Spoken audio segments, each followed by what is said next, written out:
Iran America സമാധാന ചർച്ചകൾക്ക് പാകിസ്ഥാനിലെ ഇസ്ലാമാബാദിൽ തുടക്കം. ഇരു രാജ്യങ്ങളിലെയും പ്രതിനിധികൾ പാകിസ്ഥാന്റെ മധ്യസ്ഥതയിൽ ചർച്ച നടത്തുകയാണ്.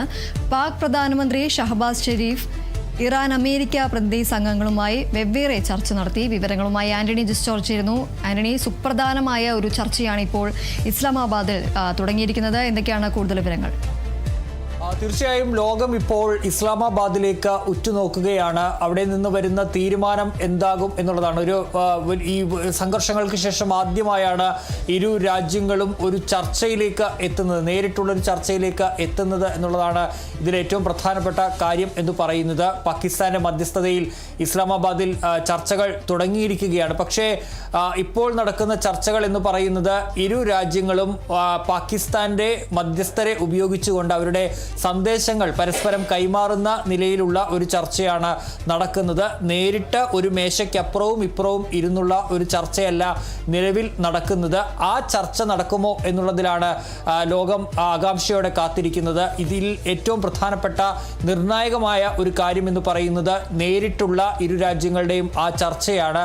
അതിൽ എന്താണ് അത് ഉണ്ടാകുമോ എന്നുള്ളതാണ് അറിയേണ്ടത്. ഒരുപക്ഷെ ഇപ്പോൾ നടക്കുന്ന ഈ പാകിസ്ഥാൻ മധ്യസ്ഥരുടെ അവർ വഴി സന്ദേശങ്ങൾ കൈമാറിക്കൊണ്ട് നടത്തുന്ന ചർച്ചകൾ കഴിയുമ്പോൾ അതിൽ നിന്ന് ഉരുത്തിരിഞ്ഞു വരുന്ന സാഹചര്യത്തിൻ്റെ അടിസ്ഥാനത്തിൽ ഒരു മേശയ്ക്കപ്പുറവും ഇപ്പുറവും ഇരുന്ന് ഇരു രാജ്യങ്ങളും ഇറാനും അമേരിക്കയും ചർച്ച നടത്തുമോ എന്നുള്ളതാണ് അറിയേണ്ട ഒരു കാര്യം എന്ന് പറയുന്നത്. നേരത്തെ നമുക്കറിയാവുന്നതുപോലെ 2 ആഴ്ചത്തെ വെടിനിർത്തൽ കരാറിൽ അമേരിക്കയും ഇറാനും എത്തിച്ചേർന്നിരുന്നു. അതിൻ്റെ അടിസ്ഥാനത്തിൽ നിലവിൽ ആക്രമണങ്ങൾ അവിടെ നടക്കുന്നില്ല. അന്ന് ഈ ഹോർമൂസ് അടക്കം തുറക്കാനുള്ള നിലയിലേക്ക് ഇറാൻ എത്തിയിരുന്നു. ഏതായാലും ഇന്ന് ഇപ്പോൾ ഒരു 15 നിർദ്ദേശങ്ങളൊക്കെ നേരത്തെ തന്നെ അമേരിക്ക മുന്നോട്ട് വെച്ചിട്ടുണ്ട്. ഇറാനും ഇക്കാര്യത്തിൽ ചില അഭിപ്രായങ്ങളും നിലപാടുകളും ഒക്കെ ഉണ്ട്. അപ്പോൾ അതെല്ലാം ചേർന്ന് പോകുമോ എന്നുള്ളതാണ് അറിയേണ്ട പ്രധാനപ്പെട്ട കാര്യം എന്ന് പറയുന്നത്. ഏതായാലും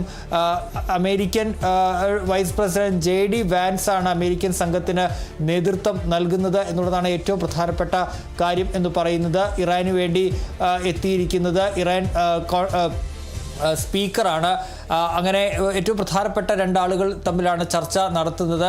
ഈ ചർച്ചയുടെ ഒരു പ്രാധാന്യം അത്രത്തോളം ഉണ്ട് എന്നുള്ളതാണ്. JD വാൻസ് തന്നെ നേരിട്ട് ഈ ചർച്ചയുടെ പ്രതിനിധിയായി അമേരിക്കയിൽ നിന്നെത്തി എന്നുള്ളത്. ഏതായാലും നേരത്തെ തന്നെ ഇരു രാജ്യങ്ങൾ ഈ JD വാൻസുമായും അതുപോലെ തന്നെ ഈ ഇറാൻ പ്രതിനിധിയുമായും പാകിസ്ഥാൻ പ്രധാനമന്ത്രി ഷഹബാസ് ഷെരീഫ് കൂടിക്കാഴ്ച നടത്തിയിരുന്നു, സെപ്പറേറ്റ് ചർച്ച നടത്തിയിരുന്നു. അതിനുശേഷമാണ് ഇരു രാജ്യങ്ങളും തമ്മിൽ ഈ മധ്യസ്ഥർ വഴി സന്ദേശങ്ങൾ കൈമാറിയുള്ള ചർച്ചയിലേക്ക് കടന്നിട്ടുള്ളത്. ഏതായാലും അവിടെ നിന്ന് വരുന്ന തീരുമാനം അത് വളരെ പ്രധാനപ്പെട്ടതാണ്. അത് ലോകത്തിൻ്റെ ഭാവി നിർണ്ണയിക്കുന്ന, അല്ലെങ്കിൽ ഇനി നമുക്കറിയാവുന്ന പോലെ ലോകം വലിയ പ്രതിസന്ധി ഇറാൻ അമേരിക്ക ഇസ്രായേൽ യുദ്ധത്തെ തുടർന്ന് നേരിട്ടുകൊണ്ടിരിക്കുന്ന ഒരു സാഹചര്യമാണ് ഉള്ളത്.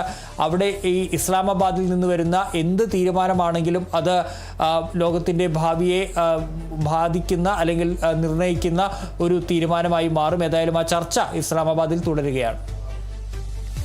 ശരി, ഇറാൻ അമേരിക്ക സമാധാന ചർച്ചകൾക്ക് പാകിസ്ഥാനിലെ ഇസ്ലാമാബാദിൽ തുടക്കമായിരിക്കുകയാണ്. ഇരു രാജ്യങ്ങളിലെയും പ്രതിനിധികൾ പാകിസ്ഥാന്റെ മധ്യസ്ഥതയിൽ ചർച്ച നടത്തുകയാണ്. പാക് പ്രധാനമന്ത്രിയായ ഷഹബാസ് ഷെരീഫ് ഇറാൻ അമേരിക്ക പ്രതിനിധി സംഘങ്ങളുമായി വെവ്വേറെ ചർച്ചകൾ നടത്തി. ആന്റണി ജിസ്റ്റോർജാണ് വിവരങ്ങൾ നൽകിയത്.